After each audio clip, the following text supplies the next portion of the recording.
Hello दोस्तों, नमस्कार। Study with MG Pathak YouTube channel पर आपका स्वागत है।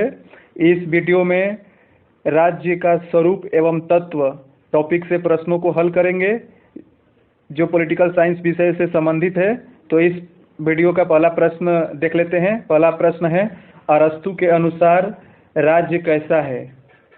यानी जो बहुत से विद्वान अपने अपने मत प्रकट किए हैं राज्य के स्वरूप पे, राज्य के तत्व पे, तो उन्हीं विचार और मत को देखेंगे कि कौन से विद्वान ने राज्य के बारे में क्या कहा है। तो ऑप्शन ए है, राज्य एक दैवीय संस्था है। ऑप्शन बी है, राज्य एक स्वाभाविक संस्था है। ऑप्शन सी, राज्य एक कृत्रिम रचना है। या ऑप्शन डी है, राज्य इच्छा द्वारा निर्मित है। तो इस प्रश्न का सही उत्तर ऑप्शन नंबर बी सही होगा। राज्य एक स्वाभाविक संस्था है। ये अरस्तु मानता है कि राज्य एक स्वाभाविक संस्था है। तो अगला प्रश्न लेते हैं, व्यक्तिवादियों के अनुसार राज्य कैसा है? तो ऑप्शन देख लेते हैं, राज्य एक ट्रस्टी संस्था है। ये गलत टाइप हो गया है। राज्य एक सकारात्मक अच्छाई है। राज्य एक आवश्यक बुराई है। ये ऑप्शन डी में से कोई नहीं। ये जो व्यक्तिवादी विचारक होते हैं, ये व्यक्तिवादी विचारक व्यक्तियों को ज़्यादा इम्पोर्टेंट देते हैं, राज्य को कम देते हैं। तो इनके अनुसार ऑप्शन सी सही होगा। ये राज्य एक आवश्यक बुराई है। व्यक्तिवादी लोग मानते हैं कि राज्य एक आवश्यक है लेकिन बुराई है। ये इनकी राज्य की परिभाषा है। व्यक्तिवादी विचारकों में जैसे आप बहुत सारे विद्वानों का नाम लेंगे जिसमें हर्बर्ट स्पेंसर भी आते हैं। उन्होंने भी आवश्यक बुराई राज्य को माना है। अगला प्रश्न, राज्य एवं समाज के संबंध में कौन सा कथन सत्य है? सत्य है बताना है कौन सा कथन राज्य और समाज के संबंध में। तो ऑप्शन ए है, समाज एक प्रादेशिक संगठन है। ऑप्शन बी, समाज राज्य से शक्ति प्राप्त नहीं कर सकता है। या ऑप्शन सी, समाज राज्य का पूर्ववर्ती है। या ऑप्शन डी, समाज राज्य की एक कृत्रिम रचना है। तो इस प्रश्न का सही उत्तर ऑप्शन नंबर सी सही होगा। राज्य जो समाज है राज्य का पूर्ववर्ती है, यानी राज्य से पहले समाज था। और बाकी जो ये गलत है, ये सब तीनों ऑप्शन ये सत्य है। अगला प्रश्न, राज्य व्यक्ति का बृहद रूप है। राज्य व्यक्ति का बृहद रूप है, ये कथन किसका है? तो ऑप्शन देख लेते हैं। ऑप्शन ए है मैकियावेली। ऑप्शन बी अरस्तु। Option C Plato. Option D बोंदा। तो राज्य व्यक्ति का बृहद रूप है, ये प्लेटो का कथन है। अगला प्रश्न, अरस्तु के बाद राज्य का व्यवस्थित वर्णन किसने किया है? यानी जो राज्य का व्यवस्थित वर्णन अरस्तु के बाद किसने किया है? तो ऑप्शन ए है बोंदा ने। ऑप्शन बी मैकियावेली ने। ऑप्शन सी हीगल ने। और ऑप्शन डी ऑस्टिन ने। तो इस प्रश्न का सही उत्तर ऑप्शन नंबर बी सही होगा। मैकियावेली ने अरस्तु के बाद राज्य का व्यवस्थित वर्णन किया है। अगला प्रश्न, औद्योगिक राज्य का सिद्धांत किससे संबंधित है? यानी जो औद्योगिक राज्य है उसके सिद्धांत किससे संबंधित है? तो ऑप्शन ए है बेंथम से। ऑप्शन बी है जॉन गैल्ब्रेथ से। और ऑप्शन सी है ए और बी दोनों। ऑप्शन डी है इनमें से कोई नहीं। तो इस प्रश्न का सही उत्तर ऑप्शन नंबर बी सही होगा।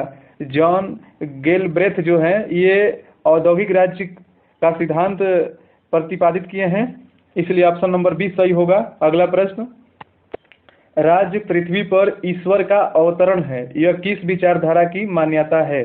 राज्य जो है पृथ्वी पर ईश्वर का अवतरण है, ये किस विचारधारा की मान्यता है? तो ऑप्शन ए है समाजवादी। ऑप्शन बी है साम्यवादी। ऑप्शन सी है उदारवादी। और ऑप्शन डी है आदर्शवादी। तो ये विचारधारा आदर्शवादियों का है कि राज्य जो है पृथ्वी पे ईश्वर का अवतरण है। आदर्शवादी में जैसे बहुत सारे विद्वान जैसे हीगल ने भी यही बात कहा है कि राज्य पृथ्वी पर ईश्वर का अवतरण है, इसलिए आदर्शवादियों का ये कथन है। अगला प्रश्न देख लेते हैं, कौन विचारक क्षेत्र को राज्य का तत्व नहीं मानता है? जो राज्य के तत्व होते हैं उसमें क्षेत्र को कौन सा विचारक नहीं मानता है? जैसा कि आप जानते हैं कि राज्य के 4 मुख्य तत्व होते हैं, जिसमें जनसंख्या हो गया, एक जनसंख्या हो गया, दूसरा भूभाग हो गया, तीसरा सरकार हो गया, चौथा संप्रभुता हो गया। तो ये 4 होते हैं। भूभाग को कौन सा विद्वान नहीं मानता है, यानी क्षेत्र को कौन सा नहीं मानता है? तो ऑप्शन ए देख लेते हैं मैकाइवर। ऑप्शन बी अरस्तु। Option C Seeley. और ऑप्शन डी इनमें से कोई नहीं। तो क्षेत्र का राज्य का तत्व नहीं मानता है ऑप्शन नंबर सी, सीले। सीले का कहना है कि राज्य का मुख्य जो तत्व है उसमें क्षेत्र नहीं आता है, क्षेत्र को नहीं मानता है। अगला प्रश्न, राज्य एक अनावश्यक बुराई है। राज्य एक अनावश्यक बुराई है, यह मत किसके अनुसार है?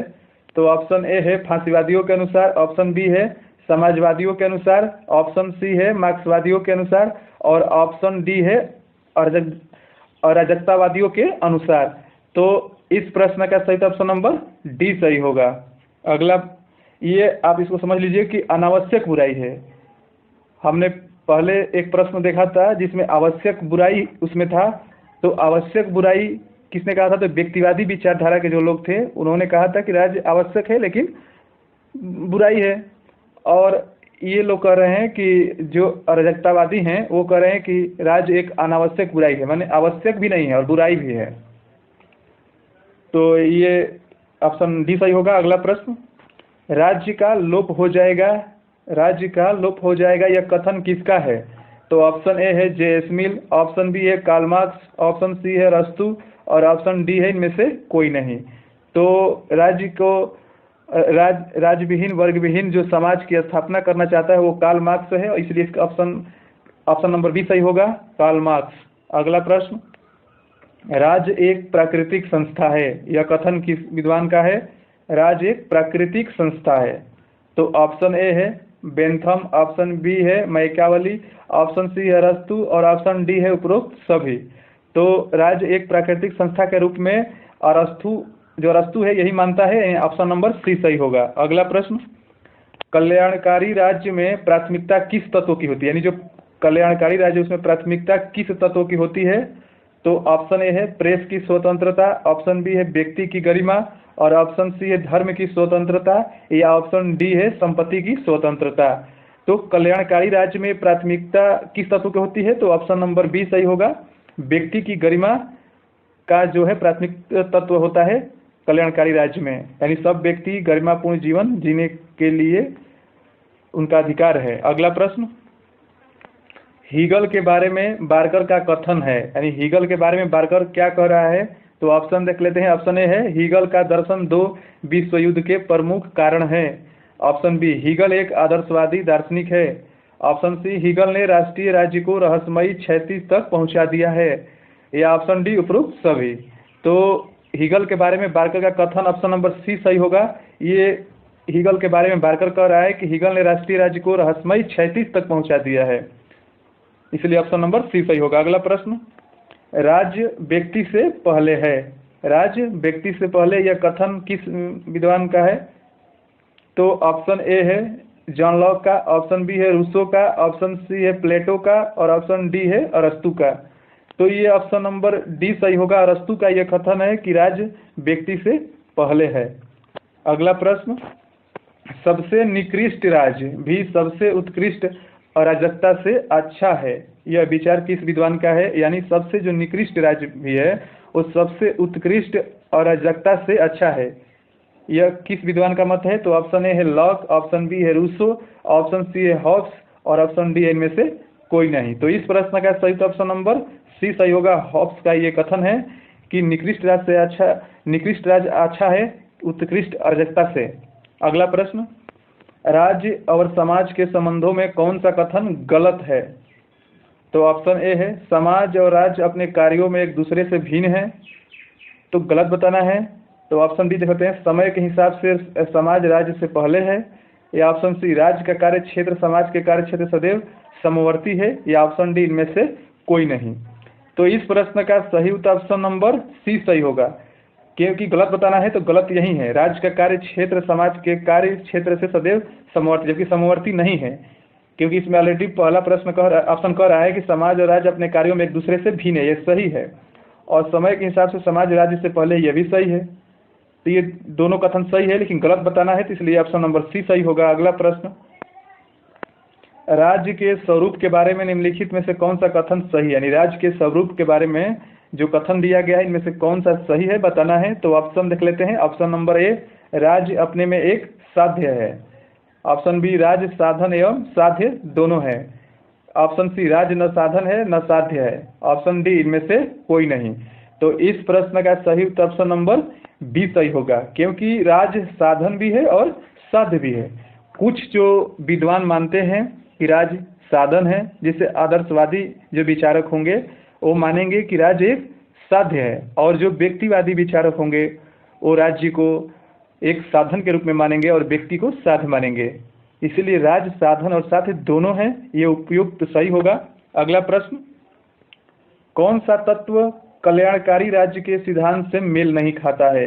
यानी जो कल्याणकारी राज्य है इससे मेल नहीं खाता है, तो बताना है। तो ऑप्शन ए है निःशुल्क शिक्षा और स्वास्थ्य सहायता, या ऑप्शन बी सभी नागरिकों के लिए न्यूनतम जीवन स्तर, या ऑप्शन नंबर सी निजी संपत्ति के अधिकार की समाप्ति, या ऑप्शन नंबर डी कमजोर वर्गों जैसे बूढ़े लोगों का संरक्षण। तो आप ये कल्याणकारी राज्य का ही मतलब ही होता है कि वो लोगों को कल्याण करेगा, तो ये पूछ रहा है कि मेल नहीं खाता है, तो निःशुल्क शिक्षा और स्वास्थ्य सहायता ये तो मेल खा रहा है, ये कल्याणकारी राज्य का तत्व है, यानी उसका ये मुख्य कार्य है। सभी नागरिकों के लिए न्यूनतम जीवन स्तर, ये राज्य का लोक कल्याणकारी राज्य में ये एक उसकी विशेषता हो जाती है। और इसमें इस प्रश्न का सही उत्तर ऑप्शन नंबर सी सही हुआ, क्योंकि निजी संपत्ति के अधिकार की समाप्ति ये कल्याणकारी राज्य के सिद्धांत से मेल नहीं खाता है, क्योंकि निजी संपत्ति के अधिकार को समाप्त नहीं किया जा सकता है। कमजोर वर्ग जैसे बूढ़े को संरक्षण किया जा सकता है, तो यानी इस प्रश्न के हिसाब से ऑप्शन नंबर सी सही होगा। अगला प्रश्न, वह कौन सा प्रथम विद्वान था जिसने भूमि को राज्य का आवश्यक तत्व बताया था? आपने इससे पहले देखा कि भूमि या क्षेत्र या भूभाग को राज्य का तत्व नहीं मान रहा है, वो सीले था जो नहीं मान रहा है राज्य के मुख्य तत्व में। लेकिन अब ये पूछ रहा है कि वह कौन सा प्रथम विद्वान था जिसने भूमि को राज्य का आवश्यक तत्व बताया था। तो ऑप्शन ए है क्लेबर, या ऑप्शन बी है ब्लंटसली, या ऑप्शन सी है ए और बी दोनों, या ऑप्शन डी है इनमें से कोई नहीं। तो इस प्रश्न का सही ऑप्शन नंबर ए सही होगा। क्लेबर जो है ये प्रथम विद्वान था जिसने भूमि को राज्य का आवश्यक तत्व बताया था।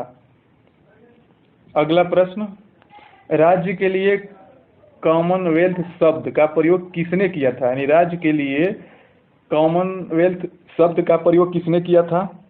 तो ऑप्शन ए है हॉब्स, ऑप्शन बी है जॉन लॉक, ऑप्शन सी है रूसो, ऑप्शन डी है इनमें से कोई नहीं। तो इस प्रश्न का सही ऑप्शन नंबर ए सही होगा। हॉब्स राज्य को कॉमनवेल्थ शब्द से परिभाषित करता है। अगला प्रश्न, राज्य व्यक्ति का विराट रूप है? ये प्रश्न 2 बार रिपीट हो चुका है। राज्य व्यक्ति का विराट रूप है या राज्य व्यक्ति का बृहद रूप है? ये दोनों का मतलब एक ही होता है, ये प्लेटो का कथन है। अगला प्रश्न और इस वीडियो का अंतिम प्रश्न, आप इस चैनल को सब्सक्राइब करिएगा और वीडियो को लाइक एवं शेयर करिएगा, क्योंकि इस चैनल पे आपको इम्पोर्टेंट प्रश्नों को हल कराया जाएगा Rajasthan first grade political science से, और UGC NET JRF political science, और UP TGT PGT LT political science और अन्य जो पॉलिटिकल साइंस संबंधित एग्जाम होंगे, ये उन परीक्षा में यहाँ से प्रश्न बनते ही बनते हैं। तो आप इस चैनल को सब्सक्राइब कर लीजिएगा। चलिए लास्ट प्रश्न देख लेते हैं। 15 अगस्त 1947 के पूर्व 15 अगस्त 1947 के पूर्व भारत राज्य नहीं था, क्योंकि ऑप्शन देख लेते हैं। ऑप्शन ए है इसके पास कोई संविधान नहीं था, ऑप्शन बी इसके पास कोई निर्वाचित सरकार नहीं थी, ऑप्शन सी इसके पास संप्रभुता नहीं थी, या ऑप्शन डी इसके पास स्वतंत्र न्यायपालिका नहीं थी। ये गलत टाइप हो गया है। तो 15 अगस्त 1947 के पूर्व भारत राज्य नहीं था क्योंकि उसके पास संप्रभुता नहीं थी। ये ऑप्शन नंबर सी सही होगा, क्योंकि आप जानते हैं कि एक राज्य की परिभाषा देने के लिए राज्य के मुख्य 4 तत्व होता है, जिसमें पहला है आपकी जनसंख्या, दूसरा है भूभाग, निश्चित भूभाग, और तीसरा है आपका सरकार, और चौथा है आपका संप्रभुता। जब संप्रभुता, और ये चारों इम्पोर्टेंट है, ये चारों मुख्य तत्व है, इसमें से कोई भी एक नहीं रहेगा तो उसको राज्य नहीं माना जाएगा। इसलिए भारत जब आज़ाद नहीं था तो इसके पास संप्रभुता नहीं थी, इसलिए राज्य नहीं था। धन्यवाद।